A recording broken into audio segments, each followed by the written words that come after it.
Gentlemen, thank you all for coming. Okay, legally speaking, you didn't come here willingly, but that's not important. What is important is that 3 of you are lying. You see, there are 4 LEGO Batman games, and with a brand new one finally coming out, I had one simple question. Which one of you is the real Batman? I am. No, see, that's exactly why we're here. You see, LEGO Batman started off as one of the simplest Batman games ever made. No voices, no Justice League, no multiverse, just Gotham, villains, and a billionaire beating up criminals with a mostly not so helpful sidekick. Then the series got bigger, Batman started talking, Superman showed up, Gotham became open world, then they launched Batman into space, handed me 400 DC characters, and asked me to pretend this was still about Batman, and now, after more than a decade, LEGO Batman is coming back with an Arkham-style combat, a bigger Gotham, and the confidence of a franchise that may or may not remember why people liked it.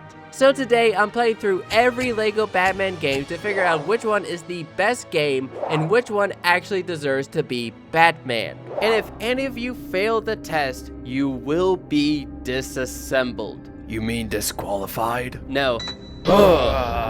So let's start with you. Oh, that's right, you're an old school LEGO game. You actually can't talk. As the first LEGO Batman game, this had to establish what it actually means to be Batman. And by God, it does. This story is barely a story. Batman and Robin stop a bunch of villains from taking over Gotham. Most of them just want money, and by the end, everyone gets thrown back into Arkham Asylum. But that simplicity is kind of why it works. There are no voice lines, so every cutscene has to explain itself through slapstick, grunting, pointing, and people falling over. And really, that makes it feel more timeless. Because nobody talks, the game isn't tied to one actor, one performance, or one specific era of Batman. It just feels like LEGO Batman in the broadest way possible. For the Batman test, it actually starts off pretty strong because everything here feels like it belongs in the Batman world. Shut up, I'm getting to what you did wrong soon. But just as important to Batman are his villains: Joker, Clayface, Harley, Riddler, Clayface, Penguin, Mr. Freeze, Clayface. Clayface is my favorite. Recognize I didn't say any of Superman's villains or Green Lantern villains because again, this game only focuses on Batman and Robin. They are master martial artists, which in LEGO language means they can beat any goon in Gotham as long as I sit there and spam the X button. It is not that deep, it is not hard, but the suit mechanic gives it a Batman flavor. Batman and Robin can swap into different outfits that let them glide, walk on metal, survive heat, use explosives, vacuum up Lego pizzas, and break glass. Mechanically, it's smart. Every suit gives Batman and Robin a specific purpose, but thematically it's hilarious because Batman is the one superhero whose entire brand is already, I have a tool for this. Batman usually doesn't look at a glass window and say, "Hold on, Robin, I need to pull out my glass breaking suit." He would just pull something out of his belt. That's literally why he has a belt. And this is actually 2 campaigns in one, the hero campaign and the villain campaign. This could have been where the game loses focus, but it actually does the opposite. Playing as the villains makes Gotham feel more complete. The villains can double jump, walk through toxic waste, lift heavy objects, mind control people, and do all this weird stuff Batman can't. But then they'd run into a glass window, hot pipes, or a metal object, and suddenly the greatest criminal minds in Gotham are defeated by basic architecture. But there is one villain this game cannot defeat: itself. Despite coming out in 2008, this game cannot handle a modern PC. At first, it was annoying. The game crashed at the very end of a level. Then Robin's magnet boost stopped working, then his RC car refused to move, then pumps wouldn't work, then characters randomly forgot how to jump, and eventually, I couldn't beat certain levels at all, which means I couldn't even finish the story because the game itself doesn't work.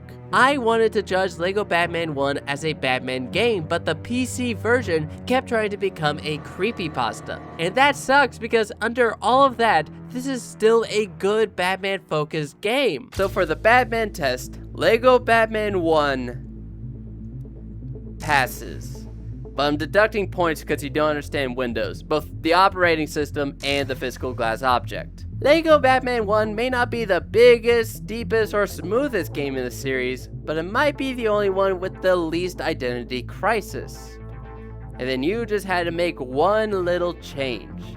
You had to invite Superman to the party. Also, I can talk now. Also, you can talk now. Lego Batman 2 is what happens when Batman gets a budget, a microphone, and an actual open world. In between levels, you can finally explore Gotham, find collectibles, defeat villains, fly around the city, or just run down innocent civilians. The cutscenes are more cinematic, the jokes are more direct. On paper, this is exactly what a sequel should be. It takes the simple foundations of Lego Batman 1 and makes it bigger. And that sounds like an obvious win, until you realize the word Batman is starting to do a lot of heavy lifting. So the Batman test actually changes. Lego Batman 1 had to prove it could understand Batman. Lego Batman 2 has to prove it could survive expansion. The open world is easily the biggest upgrade, but weirdly, within this series, this might be the least Gotham feeling Gotham I've ever experienced. In Lego Batman 1, Gotham feels like the whole universe. In Lego Batman 2, Gotham feels like the lobby.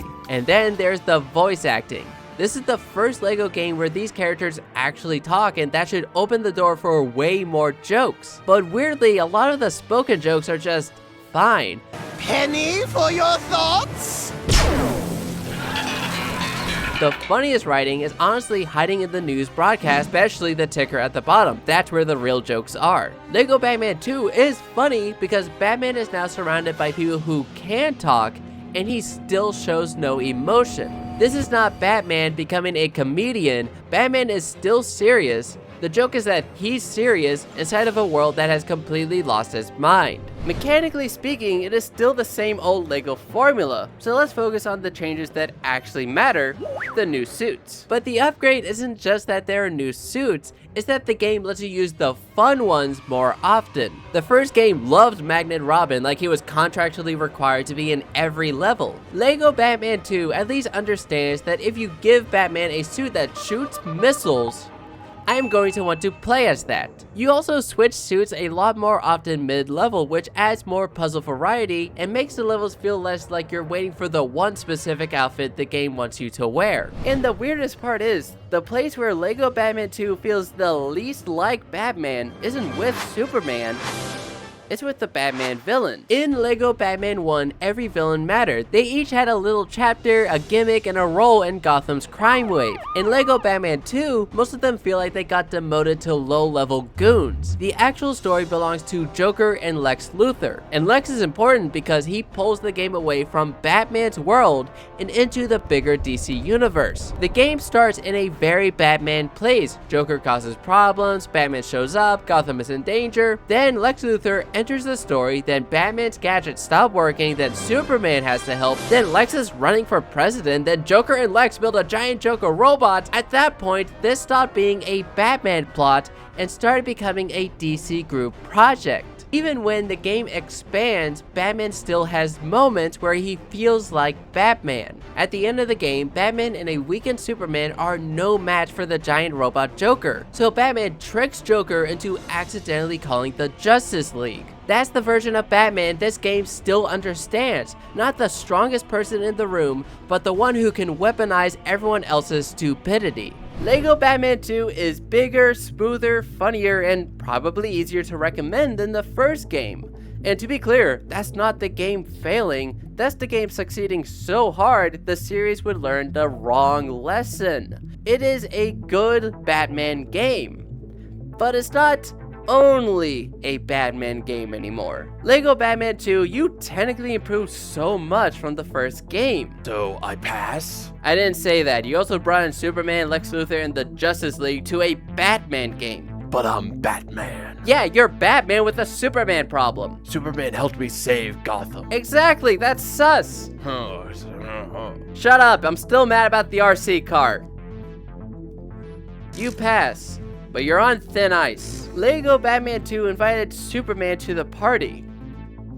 And you invited the entire DC universe. Technically, we go beyond Gotham. That is actually the worst thing you could say in this situation. This game is called Lego Batman 3 Beyond Gotham. And I need you to understand how funny that is, because the subtitle is telling you everything wrong with this game. The first game was Gotham, the second game was Expanded Gotham, the third game looks at Gotham and says, Goth who? So the Batman test changes again. Is Batman still Batman if he spends 90% of the game doing lantern errands? The story is about Brainiac using lantern energy to shrink planets, which means Batman, the Justice League, and a bunch of villains have to travel through space, visit lantern worlds, in order to regrow the planet. And once Gotham is gone, the Batman feeling starts to fade almost immediately. Gotham barely gets to exist here. The main hub is the Javelin, and for Batman, that matters. Gotham is not just a location, Gotham is half of the character. But with Gotham gone, I guess you still have his villains. And it's not just Batman's villains anymore, and half the time the villains aren't even villains because everyone has to team up to stop Brainiac. Which again is fine for a Justice League story, but this game is called LEGO Batman 3. The roster is huge. You have characters like Music Meister, Red Tornado, Jeff Johns, the actual chief creative officer of DC Comics. But no Clayface. Somehow you have Conan O'Brien, but no Clayface. LEGO Batman 3 looked at Batman's own villains and said, Yeah, we need a late night television host. at some point, the roster gets so broad that Batman feels less like the main character and more like a sidekick. Mechanically, LEGO Batman 3 actually fixes one of the weirdest, albeit nostalgic issues that the older games had. Instead of constantly building suit stations, you can just change suits on the fly now. Now it feels like he actually has tools ready for every situation. And giving suit abilities to characters like Joker, Cyborg, and Lex is genuinely smart. It means the game can build puzzles around abilities instead of forcing every problem through Batman and Robin. So mechanically, this is modern, it is smoother, it is more convenient, it fixes some real problems. The issue is that the better this works as a generic LEGO game, the less it feels like a Batman game. And that's what makes LEGO Batman 3 so frustrating. It is not some lifeless disaster. There is charm here. The dialogue is actually pretty funny, maybe even funnier than LEGO Batman 2. But the emotional core of LEGO Batman 3 is not with Batman's trauma, it's not his relationship with Robin, it's not even with the Joker. It's lantern feelings, which is not inherently bad. A LEGO game having a moral about sharing your feelings with your friends is cute. Honestly, a lot more people probably do need that lesson. But again, why is this LEGO Batman 3? There's a point in the story where characters get blasted with lantern rays and suddenly their specific emotions are all they can feel. Wonder Woman is angry all the time, Joker loves everybody, Cyborg is terrified of everything. It's all incredibly stupid. And I respect that. But then Batman stops Superman from going on a rampage by confessing how much his friends mean to him. And again, good morals, but Batman went from brooding in Gotham to learning emotional literacy from rainbow rays. The most Batman this game ever feels is not even in the main story. It's with the Adam West bonus level, and that bonus level is amazing. It stays completely within the 1966 Batman universe. It has the style, the tone, the references, the goofy charm, and for a few minutes, LEGO Batman 3 suddenly remembers what kind of franchise it belongs to. And that's kind of devastating, because the best Batman moment in LEGO Batman 3 is hiding in the bonus content. It proves the game still knows what Batman is. It just chose not to make it the main course. They knew a LEGO Green Lantern game wouldn't sell, so they called it LEGO Batman 3. LEGO Batman 3, you are modern, polished, funny, and mechanically convenient. So, I pass? No, you spent most of the game in space. It was beyond Gotham. The title is not a defense. Brainiac was shrinking cities. And somehow the answer was lantern therapy? I can't believe I was mean to you two. Shut up! LEGO Batman 3 fails the Batman test. Wait! I have 200 playable characters! And yet, none of them are here to help you.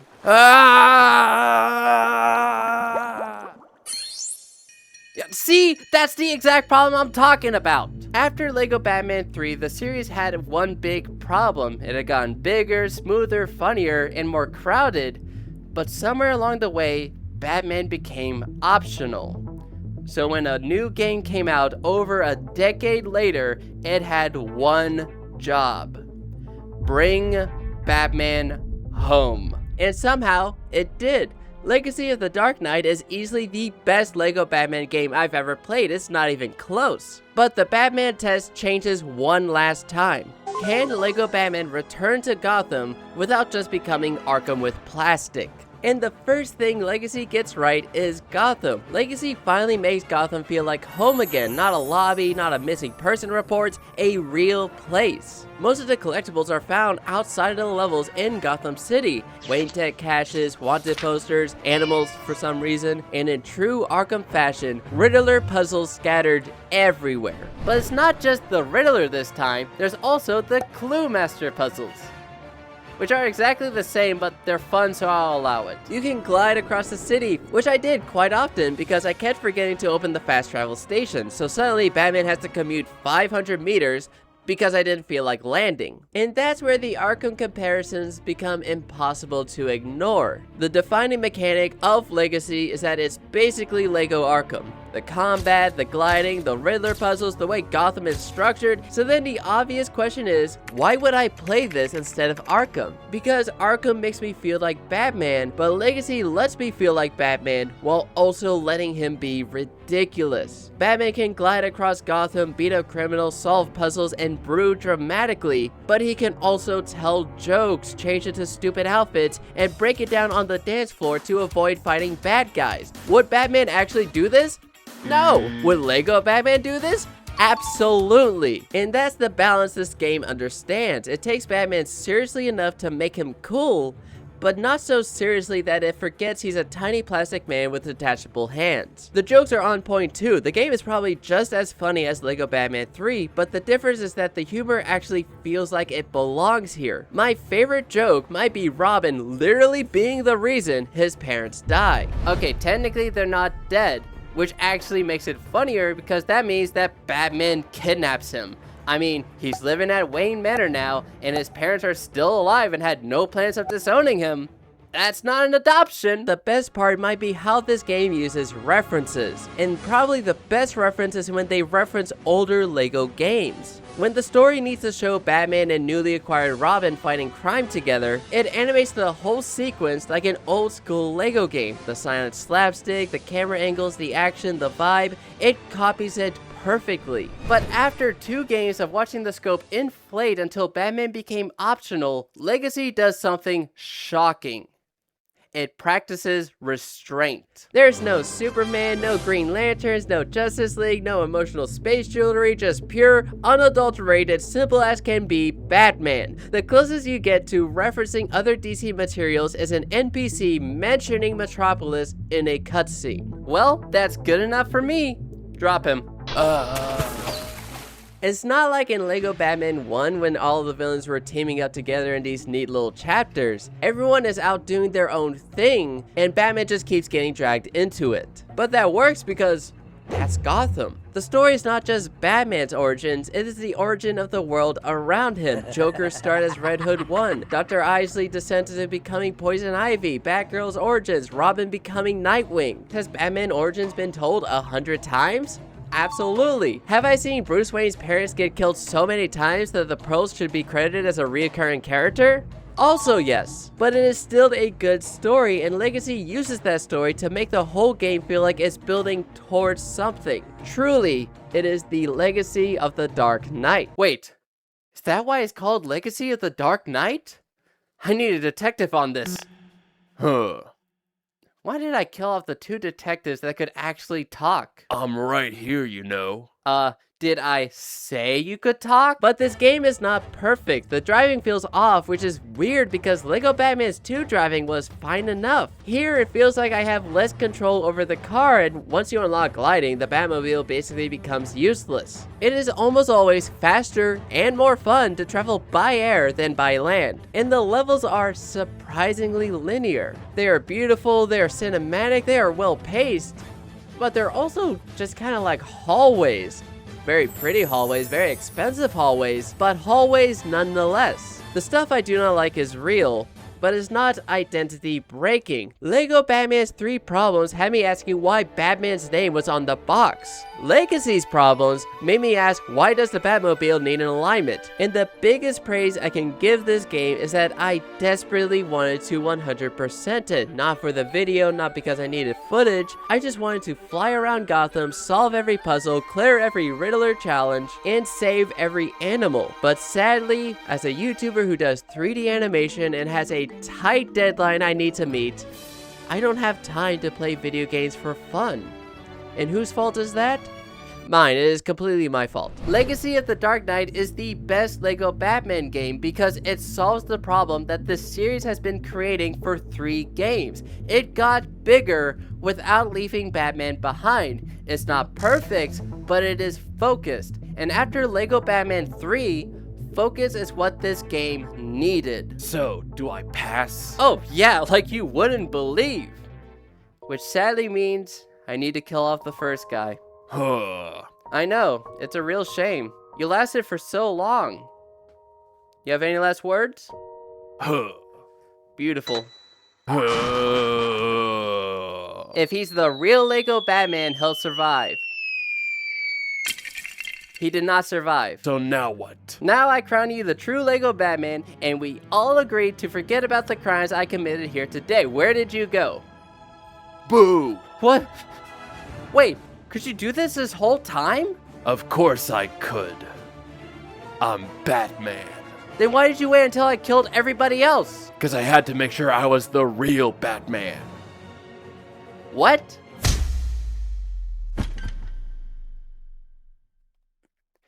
You know what? I don't even remember getting a trial. Well, I guess this is the end of my villain career. Also the end of the video, which, if you watched up to this point, thank you so much. It means so much to me. I do have a Discord server, which my members have been yelling at me to promote more, so a link to that will be in the description along with my other social media. I'd like to thank you to all of my Patreons, and you should absolutely watch this video.